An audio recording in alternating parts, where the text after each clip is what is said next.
बाबा जी प्रणाम। आपकी बहुत सी बातें समझ में आई, हृदय गदगद हो गया, लेकिन बहुत सी बातें अभी समझ में नहीं आई।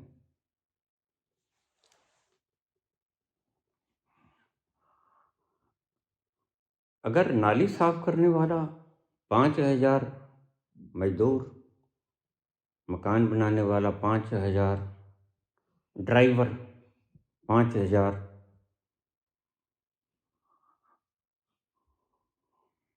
खेत में काम करने वाला सीरी 5,000 रोज के मांगेगा तो कैसे गुजर बसर होगा? कृपा करके आपने बोला है तो हम जानते हैं बहुत गहराई से आपने बातों को उठाया होगा। हम जानते हैं आपने समस्याओं को बहुत गहराई से, रसातल से उठाया होगा, तो कृपया हमें समझाने का कष्ट करें। बिल्कुल ठीक कहा आपने। मैंने आपकी बुनियादी समस्याओं को रसातल से उठाया, जो न मार्क्स उठा पाए, न 4 वाक्य समझा पाए। तब सुनिए सारी बात संक्षिप्त और सरल भाषा में। जैसे ही हमारी सरकार जीतती है, सबसे पहला आपको बता दूं, आपको हमें 2/3 बहुमत, 75% से ज़्यादा वोटिंग देनी होगी। ज़्यादा से ज़्यादा वोट करें और ज़्यादा से ज़्यादा हमारे चैनल के ऊपर जो हमें मिलेगा निशान, उसके ऊपर आप अंगूठा लगाएं। जो भी व्यवस्था होगी, आप हमें वोट डालें ज़्यादा से ज़्यादा, ताकि हम संविधान को बदल सकें।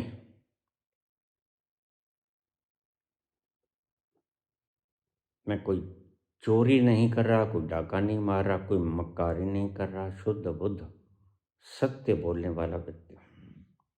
क्योंकि संविधान में फेरबदल करूंगा तभी आपको हक हकूक दिला सकूंगा। बड़े प्रश्न आए हैं, हजारों प्रश्न आए हैं। बाबा, शानदार तकनीक है। लोग भी आपकी, दूसरे देश भी आपकी तकनीकों का इस्तेमाल करेंगे। वो करें या ना करें, मेरी बात को आप आराम से शांति में बैठ के सुनिए। जैसे ही हमारी सरकार बनी,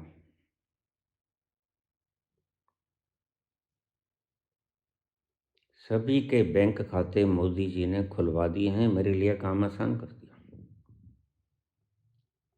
मोदी जी के खुद के बैंक अकाउंट में, अडानी जी के खुद के बैंक अकाउंट में 25 करोड़ रुपया फौरन चला जाएगा। व्यवस्था के लिए जितना वक्त चाहिए होगा वो तो लगेगा ही। 3 महीने लग जाएं, 2 महीने लग जाएं, तो 25 करोड़ रुपए आपकी बैंक कापी में जमा हो जाएंगे। समझ गए? आप मालिक बन गए।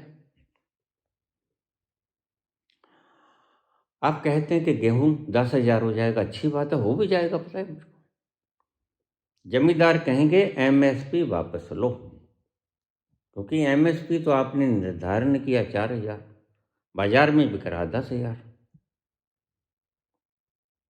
तो समस्या उलट हो जाएगी। उनके खाते में भी 25 करोड़ चले जाएंगे, सभी करोड़पति हो जाएंगे, सभी।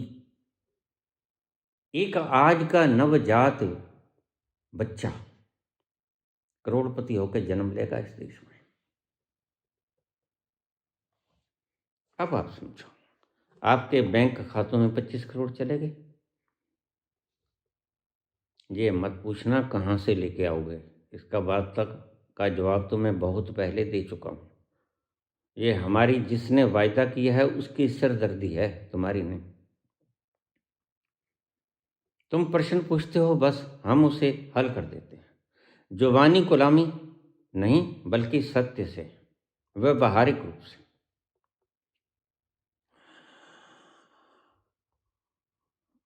आपने कनक खरीदनी है, कनक खरीदो, आढ़तियों को चेक दे दो, बैंक अकाउंट आपके जमा ही हैं, आपकी कनक मिल जाएगी आपको।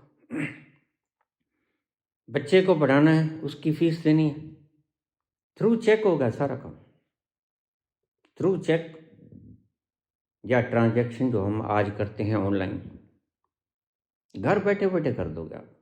वोटिंग भी घर बैठे बैठे कर दोगे। कल को मकान बनाना, ईंट के भट्ठे वाले से पूछो क्या रेट है, ये रेट है, इतनी ईंट चाहिए, कितना पैसा कराएंगे, इतना कर दो। वो आपके 25 करोड़ में से घटते जाएंगे। इतना समझा गया। आप कनक खरीदो, कल को बेटी की शादी करनी, आप कहोगे हमें तो 25 लाख चाहिए, 25 लाख का चेक काटो, आपके बैंक अकाउंट में डेबिट कर दिए जाएंगे और जिसको आप कहेंगे उसके नाम पे क्रेडिट हो जाएंगे। अब यहाँ तक समझाए, जहाँ पर ना समझाए मेरे से पूछ लेना। कोई भी चीज़ आपको ज़रूरत है, उसकी लिमिट के अंदर आप चेक दोगे, आपके चेक फौरन पास होंगे। कौन पास करेगा? स्टाफ। किसका? प्राइम मिनिस्टर का स्टाफ। प्राइम मिनिस्टर सर्वोसर्वा होंगे, B.R. गवई, उनकी सारी मैनेजमेंट वो उनका काम है। इसने 20 लाख मांगे हैं, किस लिए मांगे? बीमारी के लिए मांगे, दे दो।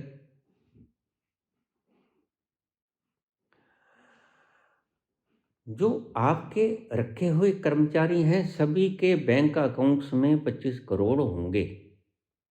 यहाँ तक कि B.R. गवई के बैंक अकाउंट में भी 25 करोड़ होंगे। ठीक, कोई छोटा नहीं, कोई बड़ा नहीं, कोई भेदभाव नहीं, कोई रिजर्वेशन नहीं, कोई कमती बत्ती नहीं, कोई धर्म विशेष नहीं, यकमुश्त सबके क्रेडिट बैंक अकाउंट 25 करोड़। यथा जरूरत आप अपनी जिंदगी में 25 करोड़ का इस्तेमाल कर सकते हैं। ईश्वर न करे किसी व्यक्ति की उम्र 90 साल है, उसके बैंक अकाउंट में भी 25 करोड़ जाएगा और अगले ही दिन उसकी मृत्यु हो जाती है, तो वो मिलेगा किसी को नहीं, उसका वारिस कोई नहीं होगा, उसका वारिस सरकार ही होगी। बस आपके बैंक अकाउंट में रह गए तो वो बैंक के अकाउंट में जमा हो जाएंगे, वो किसी वारिस नहीं होगा कोई, क्योंकि वारिस को भी 25 करोड़ दे दिए गए हैं। समझ गए? झगड़े बच जाएंगे, झूठे झगड़े बच जाएंगे, लेन देन का खात्मा, कोई कर्ज नहीं। मैं दावा करता हूं कोई किसान वृक्ष से लटका हुआ सुबह पाया नहीं जाएगा कर्ज से तंग आकर। कोई पैसे के अभाव में जान नहीं देगा, जान बड़ी कीमती होती है। कोई खेतों में, कोई बाथरूम में फंदा लगा के नहीं मरेगा अभाव के कारण। सुसाइड बंद हो जाएंगे, कर्जदार तंग नहीं करेंगे आपको, क्योंकि आपके पास चेक है, चेक काट कर दे दो, ये लो भाई। गेहूं खरीदना है, पकोड़ा समोसा चाउमीन चूआ जो चाहे खाओ, मैं प्रतिबंध किसी पर नहीं। तुम अगर स्वाद लेना चाहते हो तो मैं प्रतिबंध नहीं लिखाऊंगा। अगर मैं नहीं लेता तो मैंने तो पा लिया कि इंद्रियों का स्वाद है, मेरा नहीं। तो मुझे पता है स्वाभाविक है तुम्हारी इंद्रियां तो स्वाद मांगेंगी। ये चटनी खा लो, भल्ला पकौड़ा खा लो, समोसा खा लो, पनीर का पकौड़ा खा लो, चाउमीन चुग्गा खा लो, खा लो। चेक बुक आपके पास होगी, चेक काटो, ट्रांसफर करो फौरन, जैसे अब हो जाता है ऑनलाइन। मजदूर काम करेगा, बिल्कुल। कोई व्यक्ति जितने हम मुकर्रर घंटे करते हैं, 40 घंटे, उससे ज़्यादा काम नहीं करेगा, लेकिन उतने घंटे ज़रूर करेगा। आलस्य भी, आलसी नहीं बनाऊंगा तुम्हें। उतना काम तो तुम अब भी बहुत करते हो, ज़रूर से ज़्यादा करते हो, लेकिन फिर तुम आराम से काम करोगे और ज़्यादा करोगे, निर्बोझता से करोगे, और निर्बोझता में ज़्यादा सटीक निपुणता से काम होता है, दक्षता से काम होता है। यहाँ तक समझ आ गई? तो एक छोटी सी कहानी में सुनो। फिर तुम्हें कोई आड़तिया, ये जो बेचारे दाना साफ करते हैं, जिन्हें आप धानक कह देते हो, चमार कह देते हो, ऊंची नीची जाति करके भ्रमित करते हो, द्वेष फैलाते हो, ऐसा कुछ नहीं, सब बंद हो जाएगा। कोई मनादी नहीं करेगा, कोई किसी को बुलाएगा नहीं, और कोई आएगा भी क्यों। बसों में बैठकर बोतल का लालच दिखा के, 1,000-500 का लालच दिखा के आप क्यों धूप में बैठोगे? अब जाओगे नहीं, क्योंकि आपके पास, खुद के पास 25 करोड़ हैं। यहां तक समझ आ गया? चलो आगे चलो। राजस्थान की कहानी है, पीली बंगा अब भी है राजस्थान में। यह मैंने देखी तो नहीं, लेकिन मेरे विश्वसनीय मित्र ने बताई, और वहां से जाके आप पूछ लो। पीली बंगा शहर है एक कि कस्बा है? ये बात मैंने उस व्यक्ति से सुनी जिसकी दुकान पर ये वाकयात हुआ था।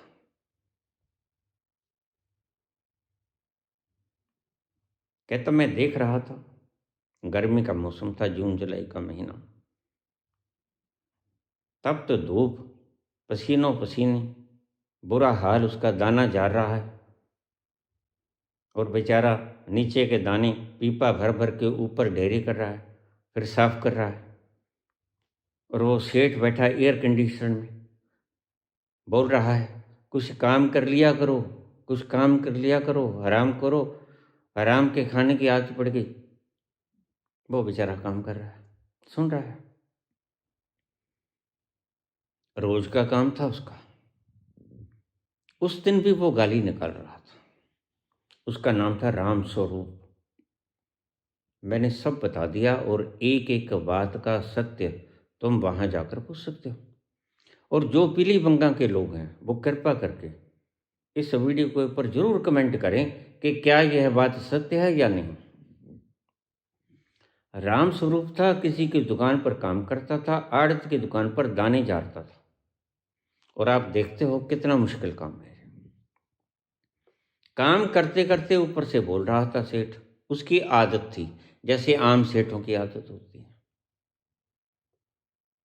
वो तंग आ गया बेचारा। उससे एक दिन पहले उसके घर में पोता हुआ था। वह जा रहा था, लॉटरी वाले ने उसे आवाज लगाई, राम स्वरूप जी, एक टिकट बची है, राजस्थान स्टेट लॉटरी, 11 लाख का पहला इनाम तुम्हारे पोता हुआ है, उसके नाम का एक लॉटरी ले लो। लॉटरी वालों का धंधा होता ही है, जैसे रोजगार देंगे, 15 लाख देंगे, यही छलावे दिखाते हैं वो। निकलता तो किसी एक भगवान को है। हंसा मत करो। तो उसने जेब में देखा 1 रुपया था। भगवान जब नदरी मोख द्वार कृपा करता है तो धन बरसता है। तो कहता है मेरे तो जेब में 1 रुपया ही है। कहता बस 1 रुपये की ही टिकट है, 11 लाख का पहला इनाम है। तो उसने कहा भी चलो, खुशी का दिन है, 1 रुपये जेब में है, तुमने अब कह दिया आखिरी लॉटरी है। तो वो उसने लॉटरी ले ली, 1 रुपया दे दिया और लॉटरी को जेब में डाल दिया, पर्स में। टूटा फूटा पर्स था बेचारे के पास। घर चला गया और भूल गया। अगले दिन लाने जा रहा है, सेठ गालियां निकाल रहा है। अगले दिन, उसी दिन खुलनी थी, कहता बस आज ही खुलनी है, शाम को 5 बजे, कल रिजल्ट आ जाएगा। पोता हुआ है, पोते का नाम तो क्या रखा है, कुछ नहीं रखा। कहता लिख ले पप्पू। देखो फिर हंस रहे हो।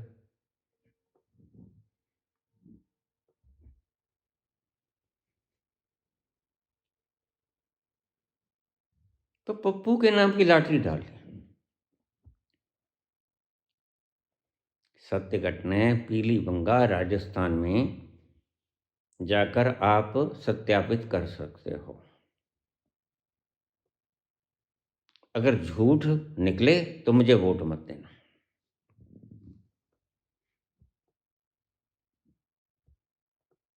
तो गालियां निकाल रहा, इतने में उसको पता चला, लॉटरी एजेंट को, क्योंकि उनका भी कमीशन होता है। बड़ा खुश हुआ, जब 11 लाख हैं तो मेरे को 11,000 तो मिलेंगे। 11,000 उस जमाने में तो 1 रुपया बहुत होता था। करीब 40 साल पुरानी बात बता रहा हूं तुम्हें।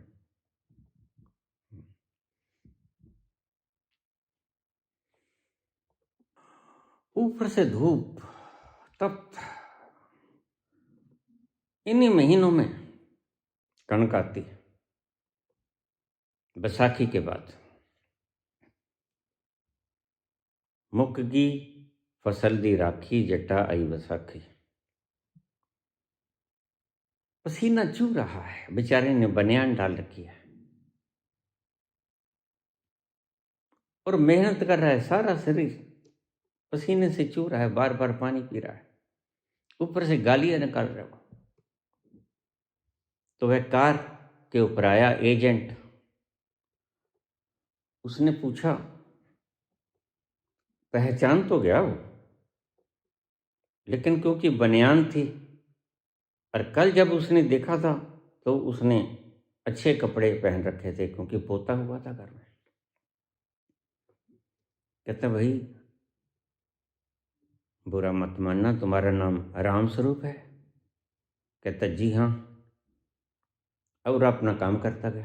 कहता रुक भाई रुक। उधर से वो गाली निकाल रहा है, अरे रुक क्यों गया, ये बातें तो फिर भी हो जाएंगी, काम कर।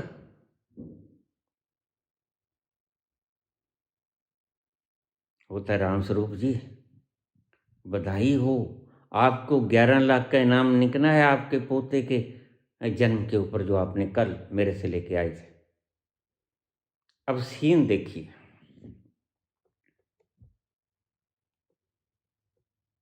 वो गाली निकाल रहा है, 11 लाख की लॉटरी उसने देखी जेब में है, बिल्कुल संतुष्ट हो गया। निकली है, मेरे को निकली है बिल्कुल पक्का, ये देख इनाम, टिकट से टिकट मिला ली। कहता बस तूने मिला लिया, हाँ मैंने नाम लिखते थे, काउंटर फाइल होती थी उस वक्त। तो उसने जब संतुष्ट हो गया, आश्वस्त हो गया कि मेरे को ही नाम निकला है, तो कहने लगा ऐसे ही तुम भी बोलोगे, अरे मोदी ऐसे ही तुम बोलोगे? तो बोला, अरे सेठ, अरे बाण का खटाई खाना। वो शब्द सही नहीं बोल रहा मैं अपनी दूसरी भाषा में बोल रहा हूँ। अरे बाण का खटाई खाना, ये उठा अपना पप्पा। उसने कहा ये क्या हो गया, दिमाग खराब हो गया इसका, आज तक तो कभी बोला ही नहीं था ये बाण का खटाई खाना क्या हुआ? उसने पीपा फेंक दिया। ऐसा तो कभी किसी ने किया ही नहीं।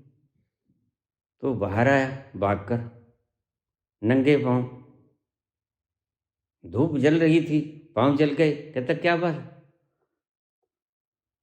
वो एजेंट कहने लगा इसको 11 लाख की लॉटरी निकली है। अब 11 लाख कुल प्रॉपर्टी नहीं थी उसकी।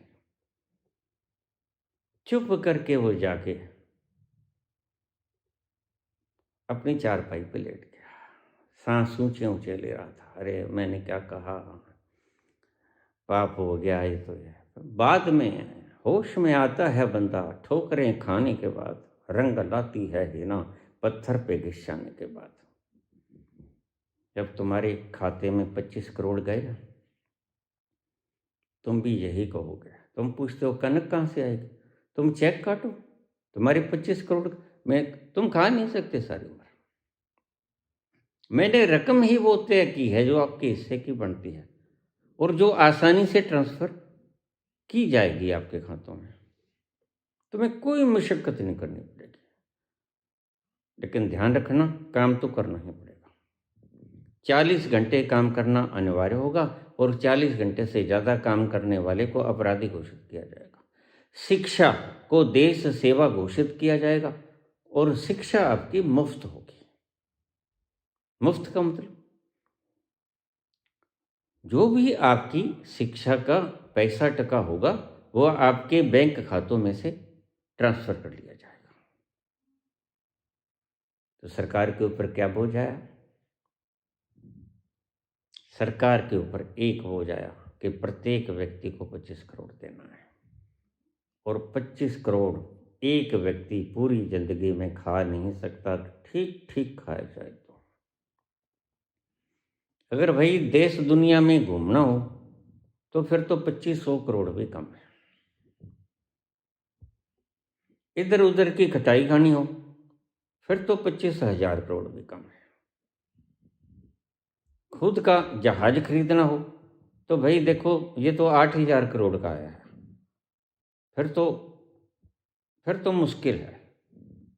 ठीक, लेकिन ये सिस्टम होगा ऐसा, तुम्हारा सारा खर्च तुम करोगे और जिम्मेदार होगी सरकार। कैसी जिम्मेदार होगी? ऐसे जिम्मेदार होगी, बिना कमाई तुम सिर्फ चेक काटोगे, तुमने कहाँ खर्च किया ये सरकार नहीं पूछेगी। बस तुम कहोगे हमने लड़की की शादी की, हमने बेटे को एमडी कराई, एमबीबीएस कराई। प्रतिभा तुम्हारी, खर्चा सरकार का। मेहनत तुम्हारी, खर्चा सरकार का। और तुम देखो बाहर के मुल्क यहाँ भागते हैं कि नहीं, फिर पासपोर्ट महंगा होगा कि नहीं, फिर सभी लोग मुझे कहते थे ये करा रहे हैं गिनती। मैंने कहा देखो अगर कोई वाकई ही बांग्लादेशी घुस आया है बिल्कुल उसको निकालो, क्योंकि वह देश का बाशिंदा नहीं। मैं सहमत हूँ आपकी बात से, लेकिन अगर कोई जद्दी यहाँ बैठा है, पैदाइशी यहाँ है या 47 के बाद यहाँ आया है, तो फिर उसको आप कैसे निकालोगे? नहीं, वो तो बंटवारे में यहाँ आ गया, यहाँ का नागरिक बन गया। जो वहाँ चला गया वहाँ का नागरिक बन गया। अगर यहाँ से गया हुआ व्यक्ति वापस आना चाहे तो नहीं आ सकेगा, वो चला गया, वो चला गया। ये होगी सारी, मेरे ख्याल में तुम समझ गए होगे। बड़ी सरलतम भाषण में मैंने समझाया है। कोई तुम्हारी गाली नहीं पड़ेगा, कोई तुम्हें गाली गलौज नहीं करेगा। किसी ने मूवी देख के आनी है देखो, किसी ने तीर्थ यात्रा करनी है मजे से करो, रेलगाड़ी में बैठो, चेक काटो, व्यवस्था हो जाएगी। किसी तीर्थ की यात्रा करो, चाहे सारी तीर्थों की यात्रा करो, कौन रोकता है? हज करो, तीर्थ करो, मक्का मदीना जाओ, हरिद्वार ऋषिकेश जाओ, बद्रीनाथ अमरनाथ जाओ, केदारनाथ जाओ, कौन रोकता है? कोई नहीं रोकेगा। तुम्हारे पास 25 करोड़ है और तुम सारी जिंदगी में अपनी ज़रूरतें और अपना शौक पूरा कर पाओगे। ये है व्यवस्था। थोड़े से शब्दों में समझा दिया, शायद कोई प्रश्न आपके पास बचेगा नहीं। अगर फिर भी बचे तो मुझे आप कमेंट करके पूछ लेना।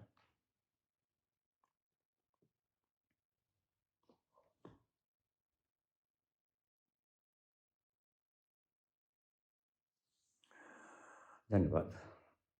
अभी एक प्रश्न आ गया, कहते फिर अगर 25 करोड़ कम पड़ता दिखे तो आपका बच्चा 18 वर्ष का होने वाला होगा।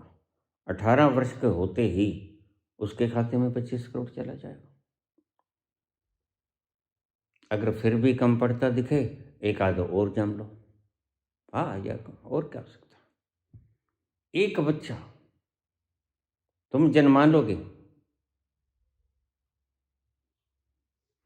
एक बच्चा सरकार को भी देना होगा बॉर्डर के लिए।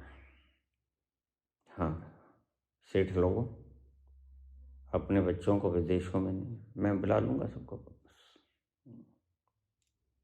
स्वदेशी चलेगा, विदेशी नहीं चलेगा। जहाँ पढ़ेगा आपका बच्चा, फॉरेन में नहीं पढ़ेगा।